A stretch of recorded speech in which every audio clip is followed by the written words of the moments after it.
कर्जमाफीच्या मुद्द्यावर बोलताना राज्याचे कृषी मंत्री माणिकराव कोकाटे यांनी शेतकऱ्यांना खडेबोल सुनावले होते आणि त्यानंतर राज्यभरातील शेतकऱ्यांसह राजकीय वर्तुळातून कृषी मंत्र्यांवर टीकेची झोड उठली होती। त्यानंतर कृषी मंत्री माणिकराव कोकाटे यांनी शेतकऱ्यांबद्दल केलेल्या वक्तव्यावर दिलगिरी व्यक्त केलेली आहे।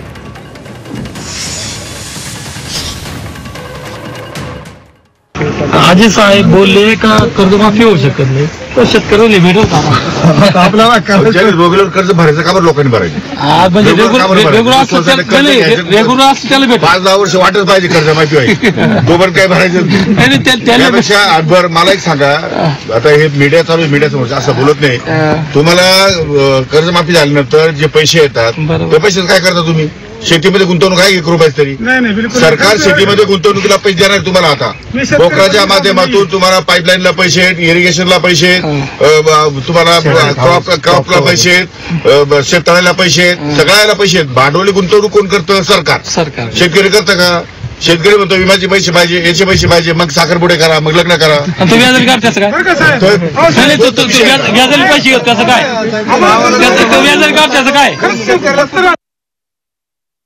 काल अनावधानाने आणि मस्करीने केलेल्या गोष्टीमुळे महाराष्ट्रातील शेतकऱ्यांचा मान सन्मान दुखावला गेला असेल तर कालच एका चॅनलवर मी या ठिकाणी दिलगिरी व्यक्त केलेली आहे। आज पुन्हा एकदा महाराष्ट्रातील तमाम शेतकऱ्यांचा जर या ठिकाणी मान सन्मान दुखावला गेला असेल तर मी पुन्हा एकदा दिलगिरी व्यक्त करतो। धन्यवाद।